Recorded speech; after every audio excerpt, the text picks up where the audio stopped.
Hey everyone, and welcome to your next episode of this Spiritual Tea podcast with me, your host, Lex. This podcast is all about astrology and how it enriches our lives, and also how we can use it and understand it within our lives. So welcome to episode 3 on this wonderful Saturday afternoon. The sun has been beautiful today, and I hope you've enjoyed your day as much as I have. The full moon lunar eclipse in Scorpio and life is taking place on the 16th of May 2022. A lunar eclipse can also be known as a supermoon. A supermoon is pretty much when the moon is positioned closely to the earth, which makes it illuminate more, making it look bigger and brighter than normal. The sign the eclipse is happening in is Scorpio. Scorpio rules the 8th house. The 8th house is relating to sex, death, and other people's money within our lives. Scorpio is indicative of transformation, reinvention, death. It also holds an energy of action, strength and courage, because it's also co-ruled by the planet Mars as well as Pluto. Full moons are generally about releasing and a culmination of a certain cycle. Lunar eclipses, they often occur when the earth sits between the sun and moon and casts a shadow.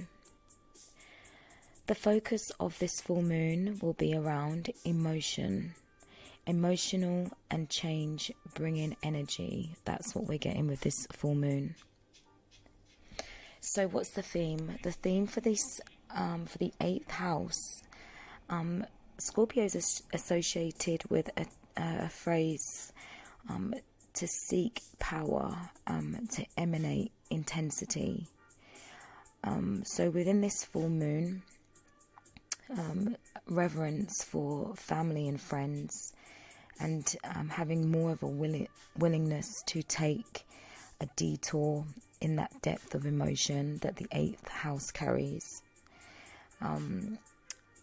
The 8th house is also associated with the dark mysteries of life. It rules the organs, the sex organs, bladder, and also the rectum. And the word for Scorpio is I desire. Now, I just wanted to speak quickly about sun signs, because I know a lot of us, when we think about astrology, the first thing people say, well, what's your star sign? And we'll say, for example, Cancer. And really, that's your sun sign is who you're learning to become in this life.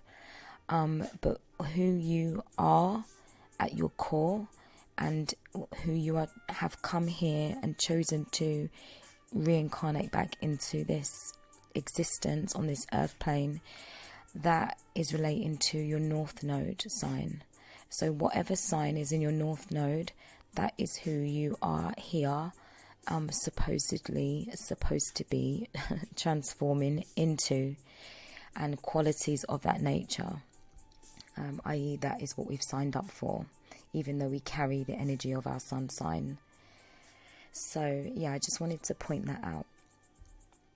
So this eclipse will pretty much, the focus around the eclipse is to nudge us into reflection on intimacy matters,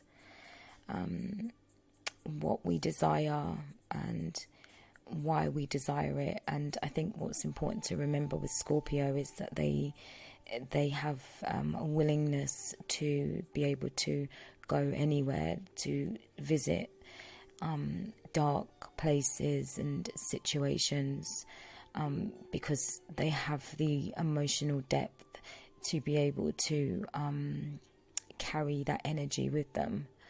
I would say, however, it is vital for Scorpio people, or people that carry a heavy Scorpio energy, For example, I have a trine in Scorpio.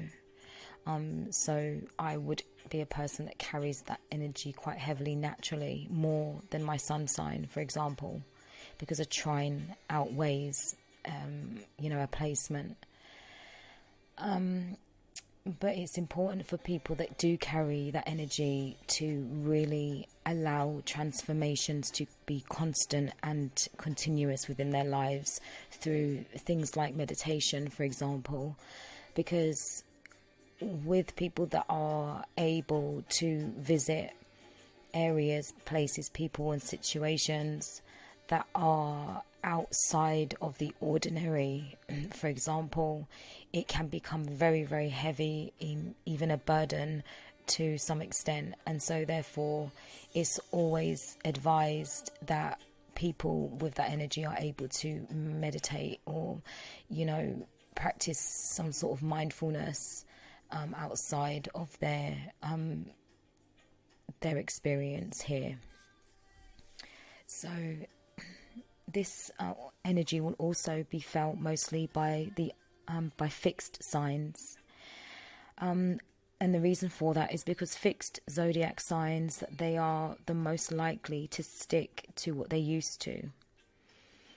And so whatever that means to you, but the lunar eclipse, it wouldn't be surprising if emotional bonds were revisited, and some will even feel drawn to taking an emotional stand within the way they are feeling about certain things, to do with quite possibly, hidden things, and hidden things within themselves mainly. On the flip side, as with everything, every energy carries a positive and a negative. So on the flip side, you could be a person that may well experience emotional tactics over the next coming weeks, manipulation, even power struggles. With the scorpionic areas, the eclipse is illuminating over. Like I said, those areas would be transformation, reinvention even.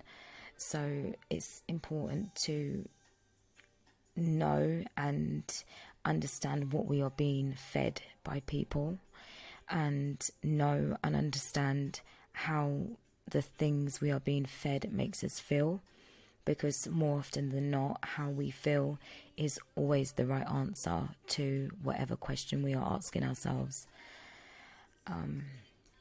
So yes, I think that for this time, it's important for us to, take on the challenge, if you like, of balancing out our energy and being honest with ourselves, and being transparent more than we normally would be, in order to walk through this eclipse energy with hurting or catching up with, or getting into issues and problems with the least amount of people possible. So yeah, we've got other aspects also running behind the scenes as always.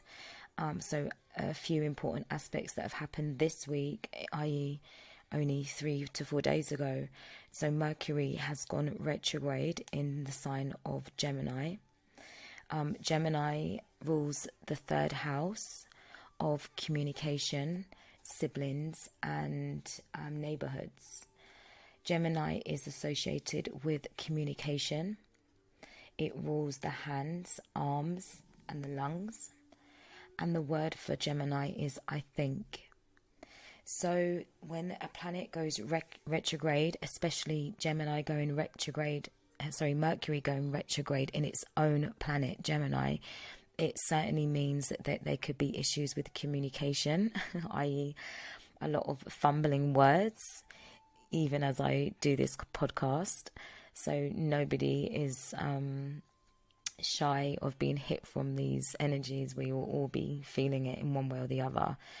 and I do have Gemini highly aspected in my chart, so apologies.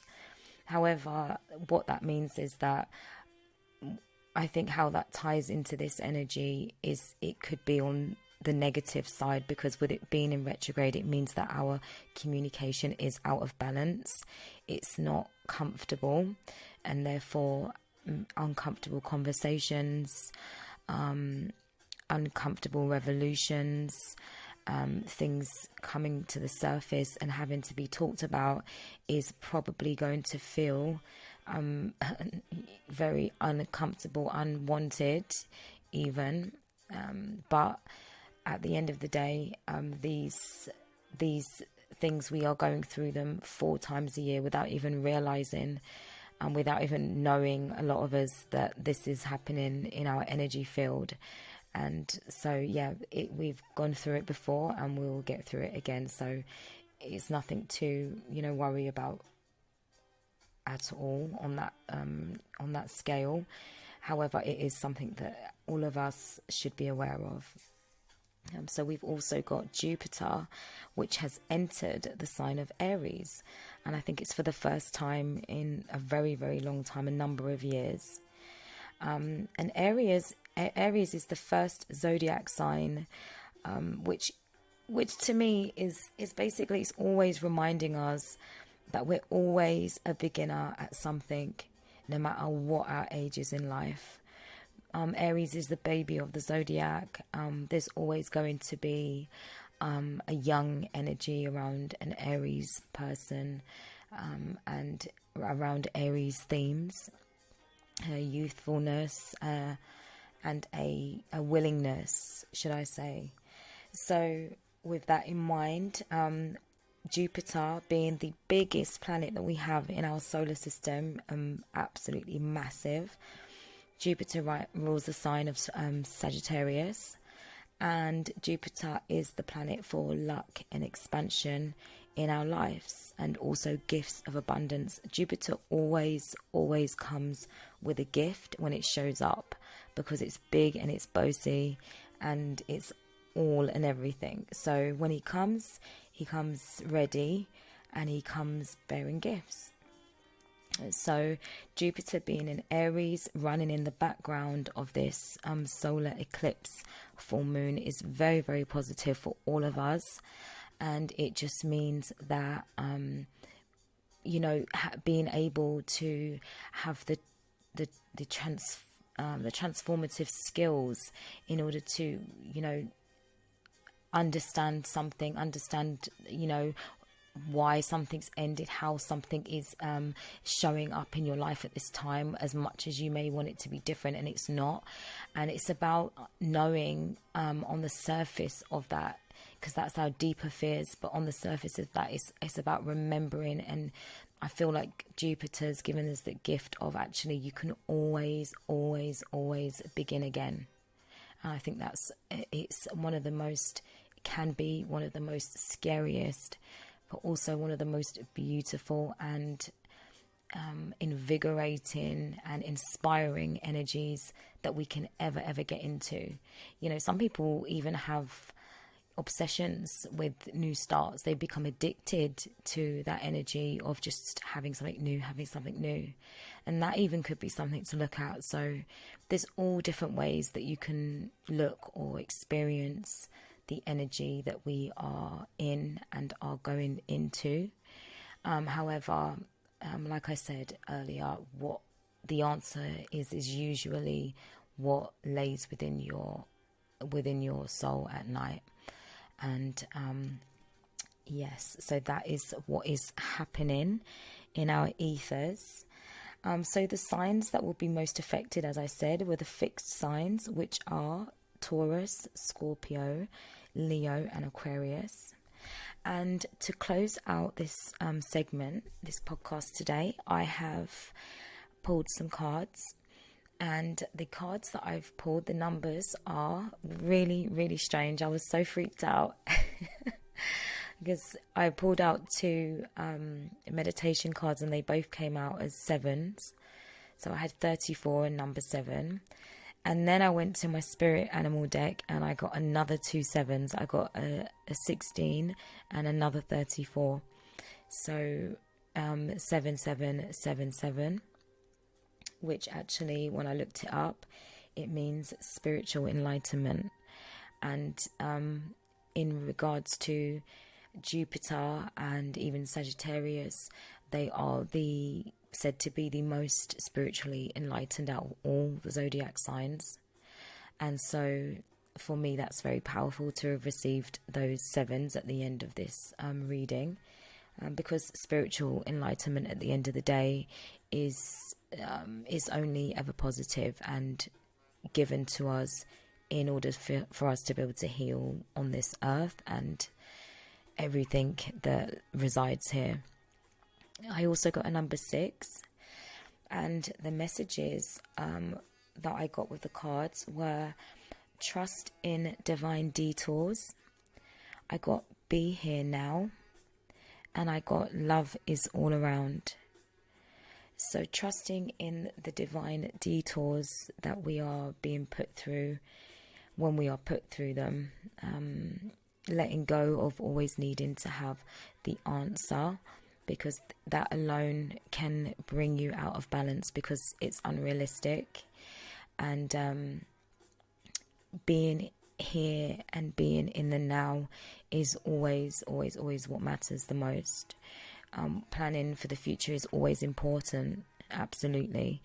However, we never really know, how much future we have. So it's always important to love the people today, to, go and eat that thing today, go and walk in that park today and hug up that child today, we have to still be in today. So love is all around. Love is all around, absolutely, 100%. And it's not just about receiving, it's always about giving as well. 6 is a balanced number, 3 and 3.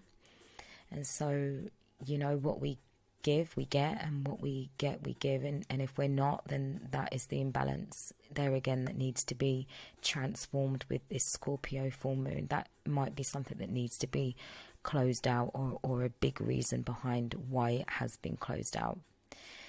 So, your mudra meditation, in order to bring back stability and grounding ourselves after this full moon, is Samukha Mudra. And this mudra assists with unification, clarity, and equilibrium. The focus of this mudra is all of my senses align for perfect clarity and balance. All of my senses align for perfect clarity and balance. Yes, indeed. And on that note, I'm going to wish you a wonderful rest of your day and a cleansing full moon. And I will see you back here again for our next spiritual tea. Blessings.